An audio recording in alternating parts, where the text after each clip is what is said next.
Hello, my name's Jude Scott and I'm going to go through painting white roses with you today. First of all, I've drawn up a demo rose just to get the feel and play around with the look of the rose. And you can see in the actual photograph of the real roses on top of the painted rose how there's many different tones. You've got cool mauves, you've got warm mauves and greys, and that bluey green yellow. So they're the tones and colours that you need to put in with your roses. I'm starting here in the background with some Mars Violet and Cobalt Blue. It makes a fantastic dark for the back of a painting, for the background. It also bleeds out beautifully if you put water with it and dilute it. You can get lovely effects in that colour, not too dark. And you can also get some lovely sort of variations in the colours washing through with the roses. So I always use the same palette of colours. I've got Quinacridone Gold, I've got Aureolin Yellow, I've got raw Sienna there, which I haven't used. I always use Holbein watercolours. I really like them because they are very, very finely ground. You don't need a lot of pigment because they're so finely ground, and I'm using them on Saunders Waterford paper. So they have a real affinity with Saunders Waterford and just flow across the paper how I like to use them. When you're blocking in your background, I like to make it quite dark to start with. I have done a little bit of work on the roses, but then I think you get to a stage where you need to put some background in so that you can see where you're going and how light do you make your lights and how dark do you want to make your darks. So I've got my swatch of colours in front of me that I have referred to for the tones of the roses, and just out of sight of the camera I have got a jug of white roses. Yep. So I keep referring back to those all the time. It's much better if you can to work from fresh flowers than from a photograph. Photographs just don't do justice to the depth and the tone of roses.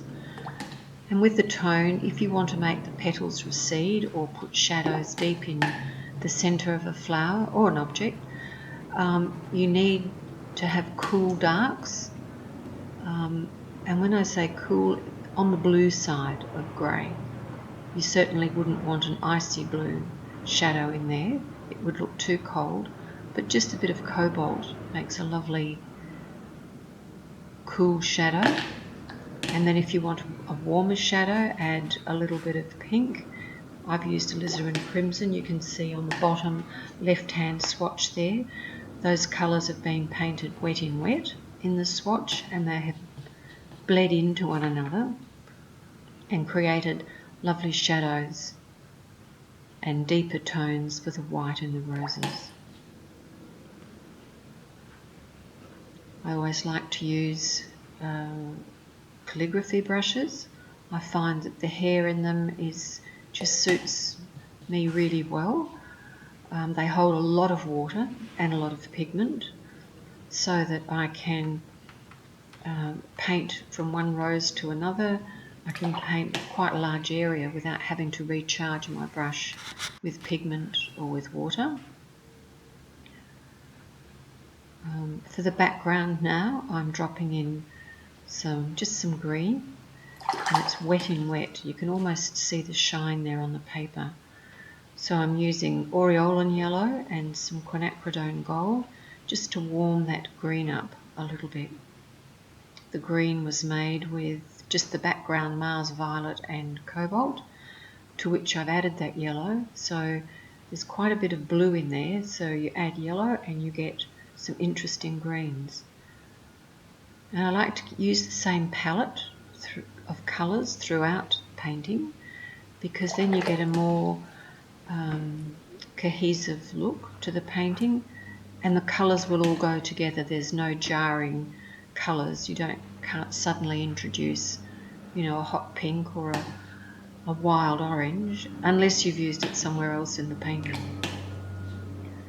So the yellows I've used, I think I started to say, were raw sienna, quinacridone gold, and Aureolin Yellow.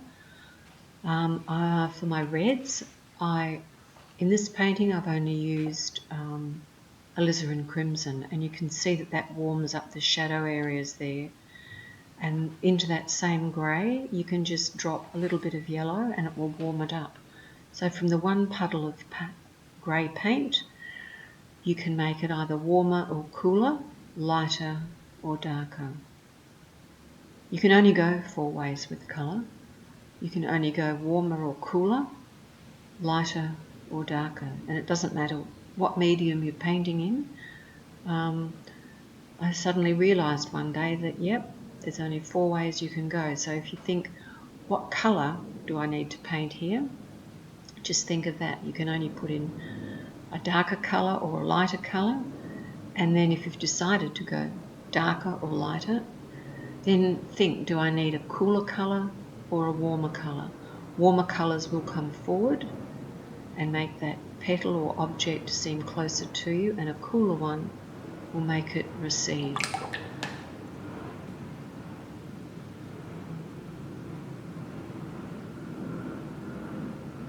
So take time to mix your paints and your colours. Have a scrap of paper handy if you need when mixing, just to make sure it's not too dark, not too rich. You might want a softer colour. So I'm just touching a bit of paint to petals. I think most of these petals are very dry. I'm not worried if they're not completely dry. Usually I'm always saying only add water or paint if it's completely dry. But because it's a flower, if I get some cauliflowers within the petals, that will add to the texture of the painting. So if it's not completely dry, I'm not really worried. But you will notice that I touch the colour into the petal and then I leave it, because it will form its own variations and gradations on the paper without you really having to paint very much at all. You just need to have the courage and be brave and not play around with it too much. It's a lot easier said than done, because the temptation is there. Oh, I'll just move that a little bit here, or I'll just move it a little bit there. Just try leaving it and you'll be really happy with what happens.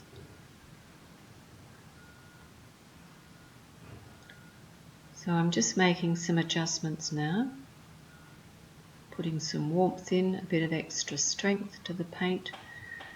Watercolour will fade probably 20% when it's dry.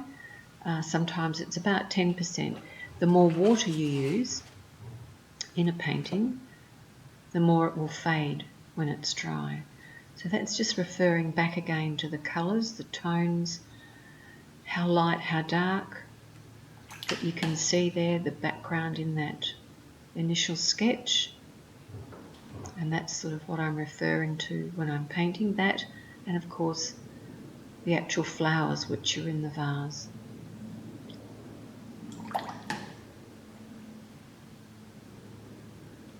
For my blues, in my palette I've got cobalt turquoise, which I haven't used in this painting.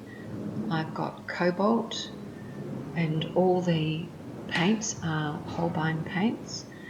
The cobalt, I use the 290 Holbein paint.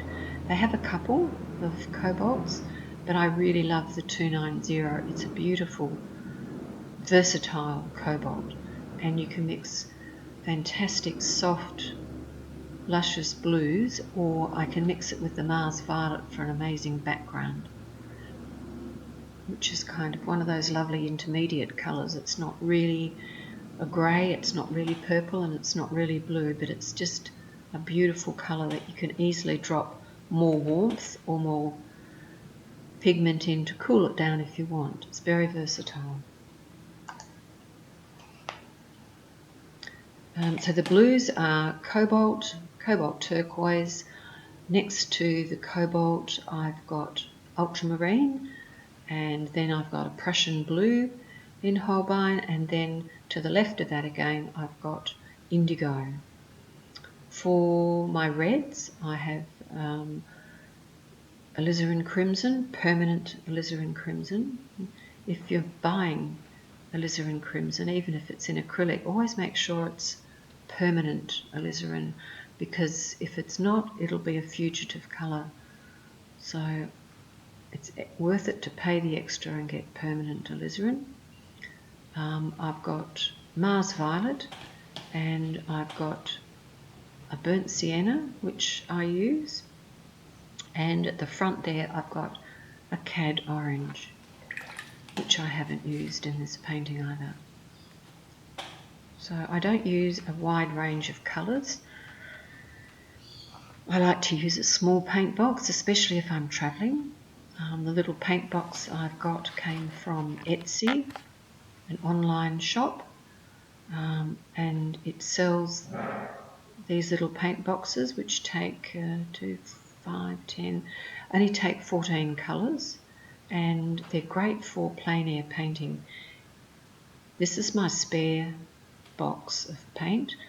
I've got another one just out of sight, but I've had to use this one so I can show you the colours I'm using, because the other one has 2 beautiful big mixing wells, but of course one of them would have hung right over the painting and obscured half the work, so I've had to revert to this little travelling one.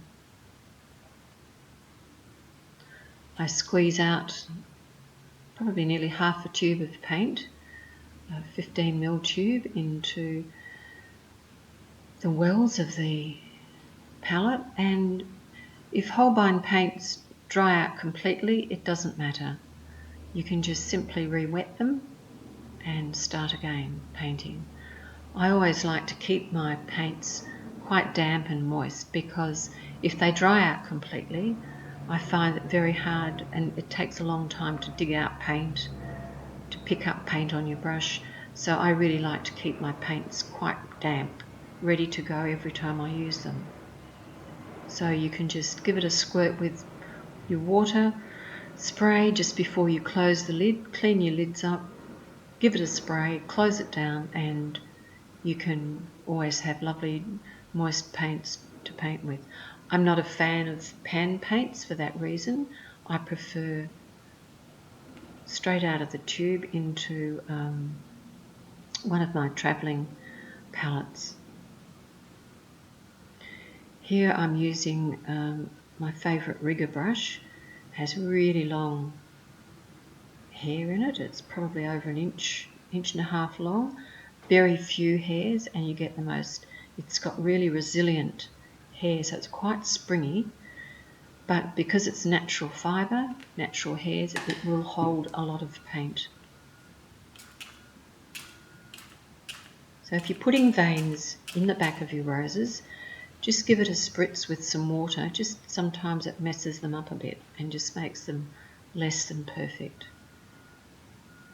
because nothing in nature there's no straight lines in nature, and most little veins on flowers are not perfect. They're all a little bit irregular. So if you just try spritzing some water over there with a spray, you'll get a lovely, more natural effect.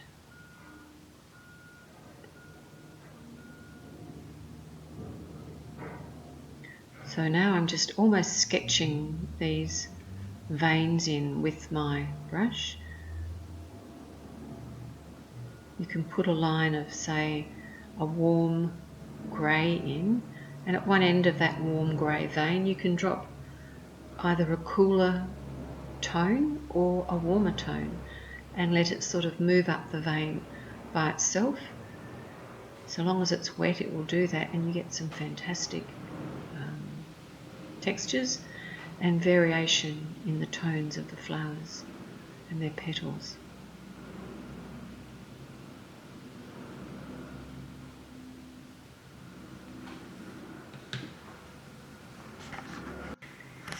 Now I've drawn in some more flowers and leaves closer to what will be actually the bottom of the painting.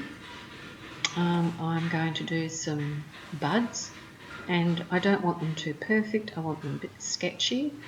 I'm using a very dark green made from Quinacridone Gold and Ultramarine, and where it touches the petal, I don't mind. I think that if the petals on that rosebud bleed into the green, that's great. That's watercolour. And it makes for much more interesting marks, I feel, on your paintings.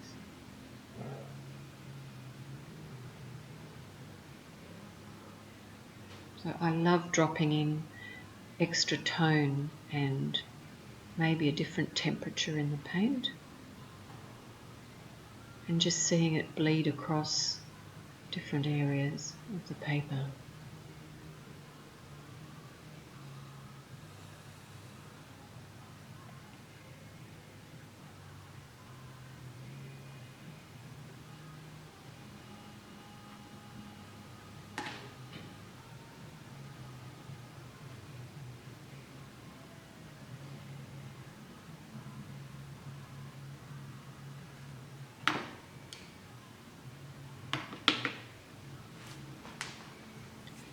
So now I'm doing the leaf in the background.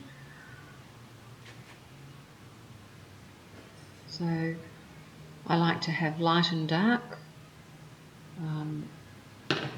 I'm using Saunders Waterford paper, which is 300 gram, and it's a medium pressed, so it's got a bit of tooth, it's got a bit of surface texture to the paper, not as much as a really rough paper would have, but just enough so that if you get a brush that's loaded with reasonably thick paper and move it quite quickly across the surface of the paper, you'll get skips happening.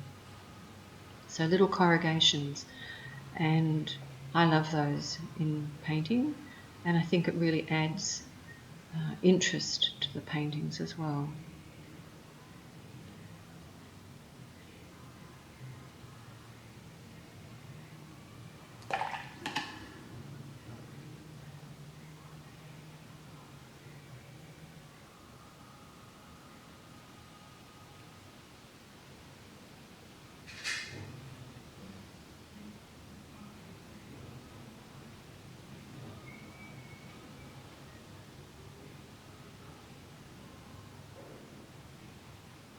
And just putting a little bit of stem across that rose, and the colours are bleeding into the wet background of the leaf, but I don't mind that at all. I think it looks good. When it's dry, I can always go back over it if I want.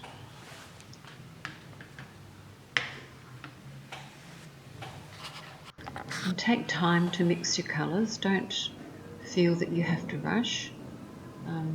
The weather today is quite cool, so it's not desperate where I need to get everything down super fast because it's going to dry on the paper.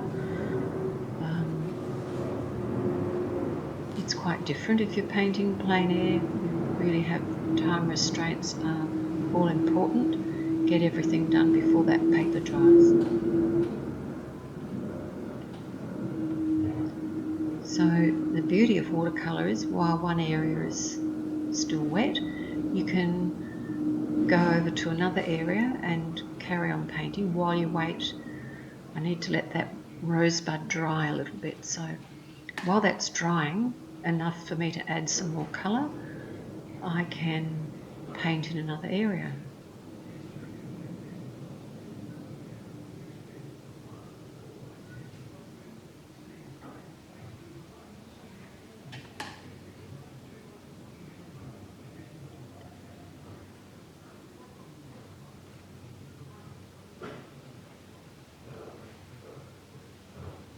So just touching that loaded brush with very strong pigment to the leaf, it will let the water carry the pigment onto the wet surface of the paper and bleed back into the leaf and give lovely results.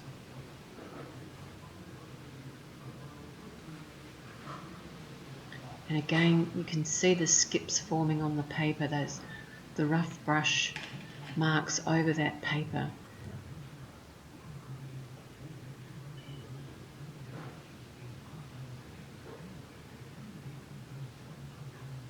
The rosebud up in the centre of the paper, that's drying, and you can see how the pink from the petals have just bled out into the leaf a little bit to add some interest. At the end of the video, I'll put up some sections of the painting in close-up so that you can see more detail of how this will look when it's finished.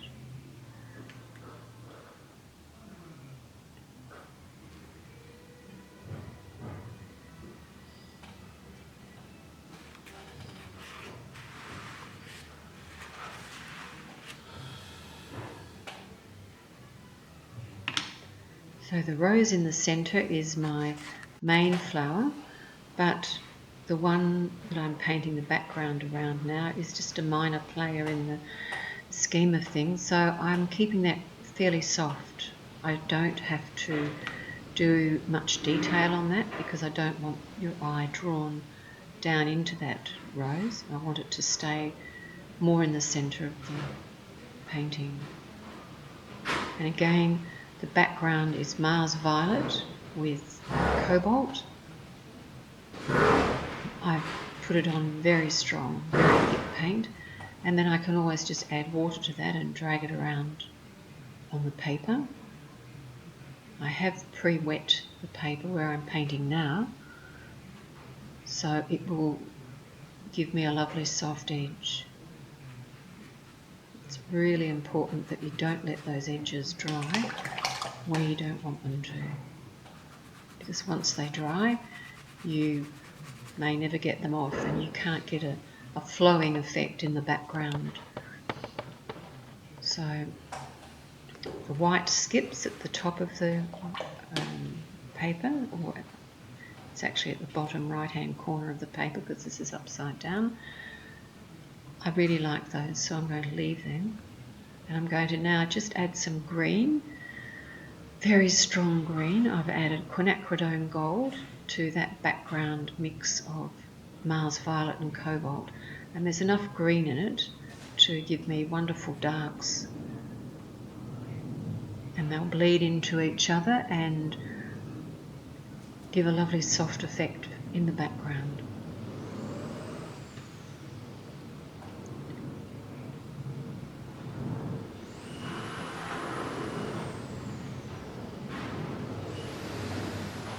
Adding a little bit more dark to strengthen that detail. It's still very wet, as you can see, because the minute I put my brush there, it bleeds out with some very soft marks.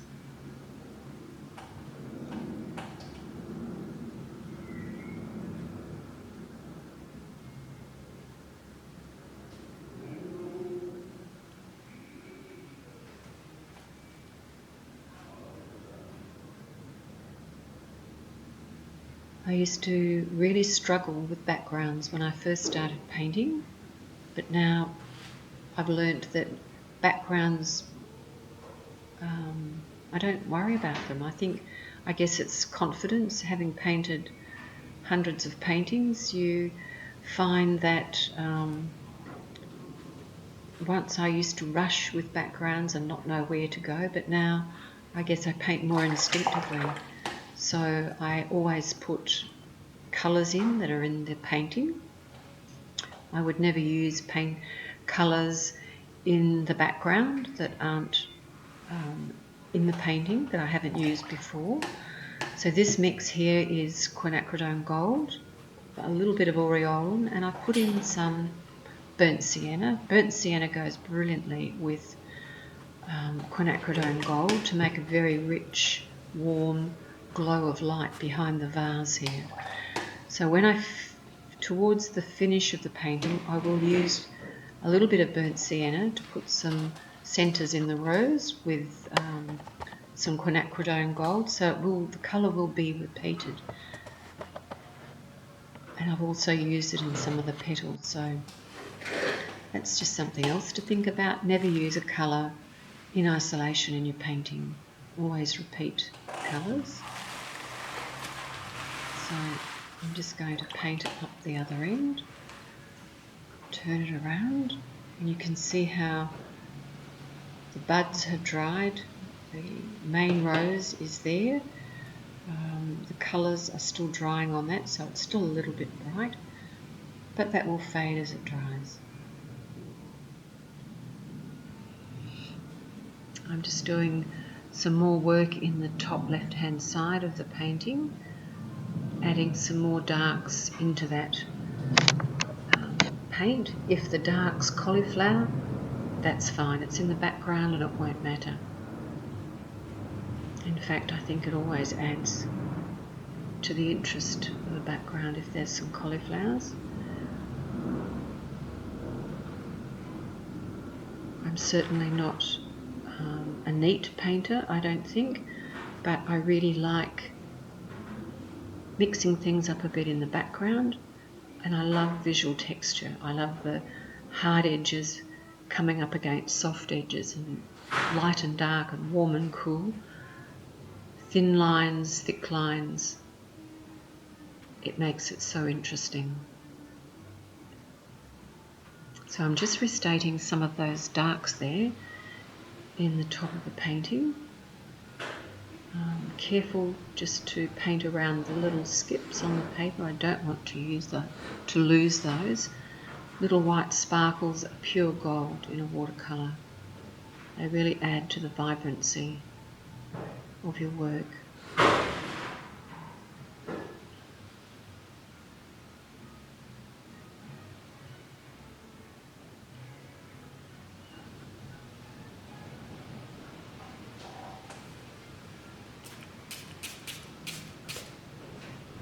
I'm just spraying some water there on the top, just to get things to move around a little bit. The leaf at the top right hand section of the painting, you can see how I've got it's very, very dark background colour in that, and also the greens have flowed into the dark background.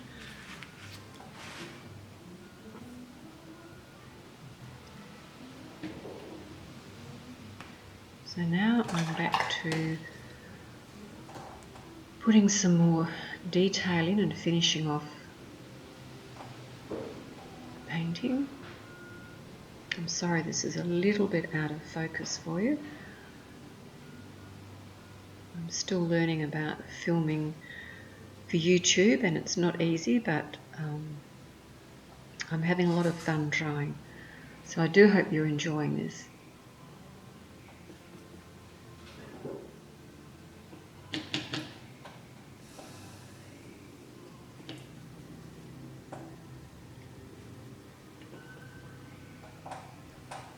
So I just need to strengthen that paint again.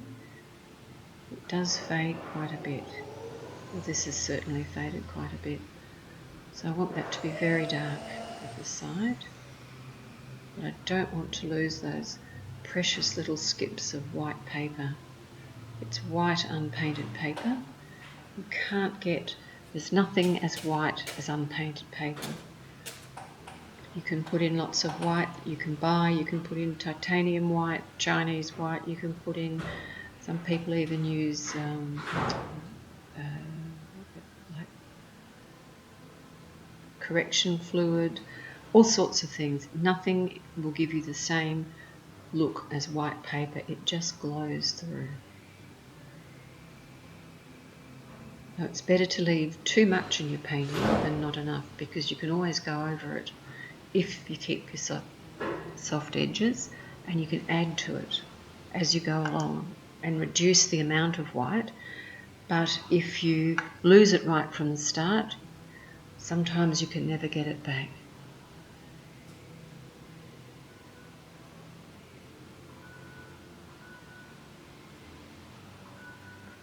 So just restating some more of those darks, going around before it completely dries. Once it completely dries, I won't be able to get paint to flow on the paper how I want it. It could look stiff and contrived.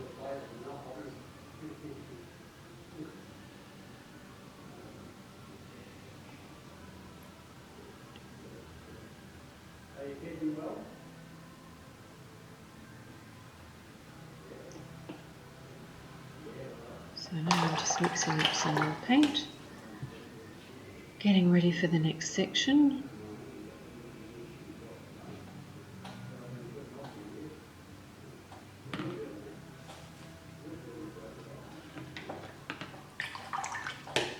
And I was having such a lovely time doing that, I've forgotten to pan the camera back so you could see what I was doing. I'm finding it quite challenging, all these new things I'm having to learn to film the videos. So just restating some green under that bud. So this is on to dry paper now, so it's quite neat, it's quite straight lines.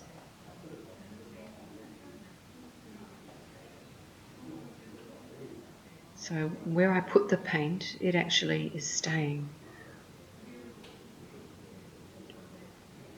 It's not bleeding out and giving me soft edges.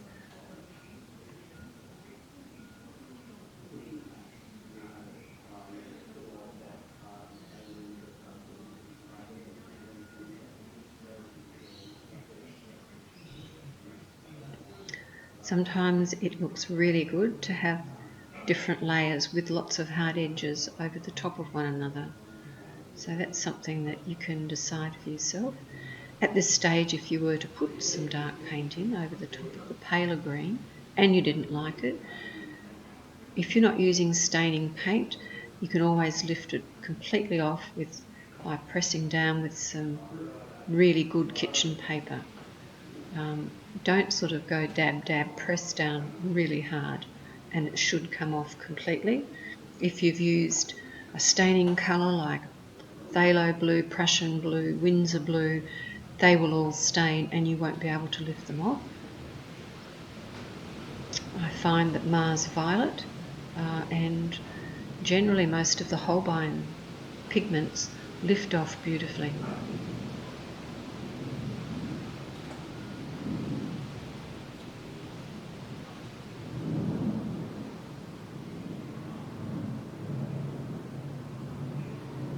So I'll soften some of the edges in a moment on those rose petals and you'll see how I can lift back and lift out some of those edges so they're not quite so stiff.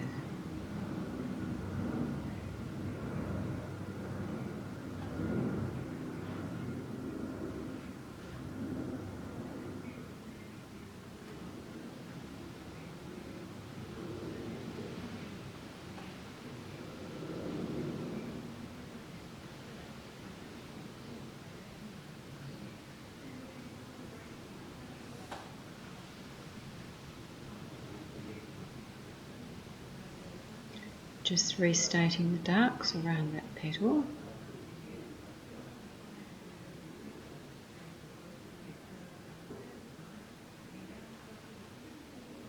Just make sure that you've got variation in the temperature and the tone of your work.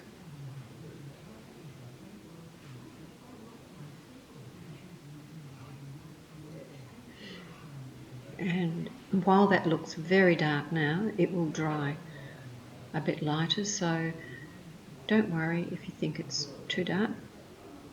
If when it was dry it was too dark, you could just paint it with some clean water, wait a couple of minutes, and then just press down really firmly with a good kitchen paper.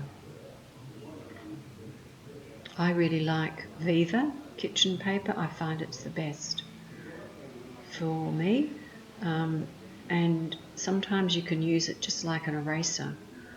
You can just dampen the kitchen paper very slightly, make sure it's not dripping with any water, and then rub back into your paper and it will lift off incredible amounts of paint. So that's something you can experiment with. Now here I'm doing some lifting off with a damp brush. Now a damp brush, by my definition, is a brush that you've rinsed out in clean water, dried really thoroughly by squeezing it between two pieces of toweling, as in bath towel toweling. And then one of the reasons I love calligraphy brushes is that if you press down with the base of the brush, it's just like using an eraser on the edges of those petals. And here I'm using some kitchen paper just to lift off a little bit more and soften that edge.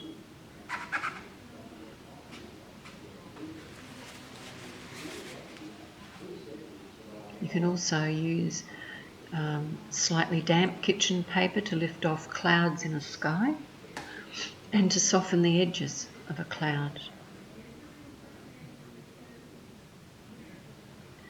So that background there is still shiny wet, as you can see. So I'm just adding some green to that, which will bleed out into the background, and the background will bleed back into the green. So you get that beautiful mix of paint and tone, and it gives you a lovely undefined edge. So now I'm just damping the paper down, ready to put a wash over.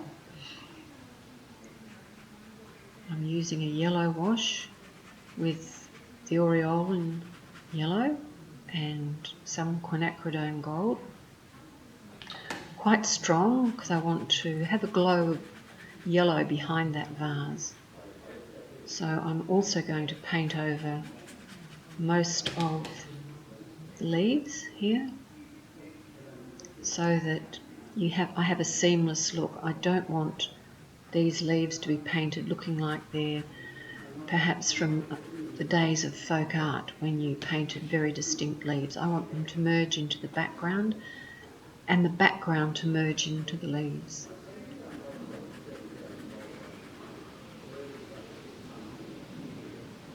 So dragging some of that background around, which is still damp, and it will give me a lovely soft seamless look because there'll be shadow there under that flower. Sadly, I don't have a straight vase to paint. I'm just using a glass jug.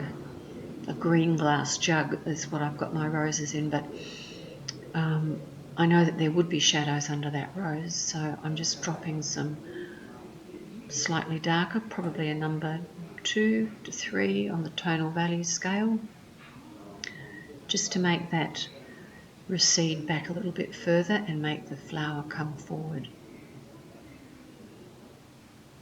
It's very challenging painting white roses on white paper. So the only way that we can make those petals recede and come forward and give them life is to paint a variety of tones and temperatures in our whites.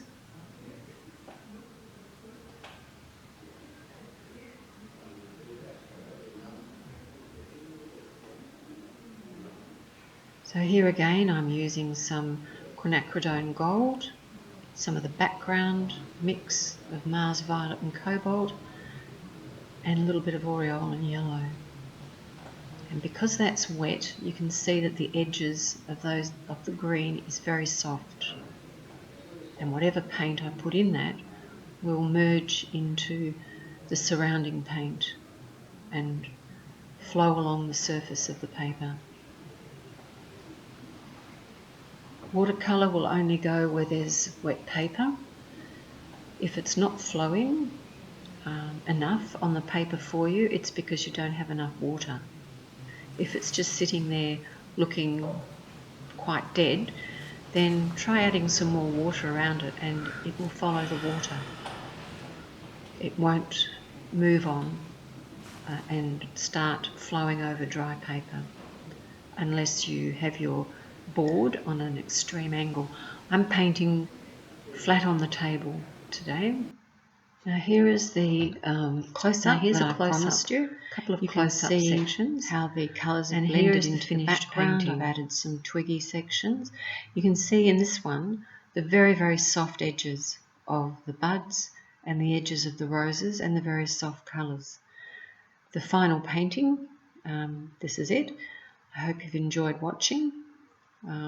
So I think the golden glow behind the vase has worked really well. The dark background. Thanks for watching. Please leave a like, and for more info, click on the links below. Thank you.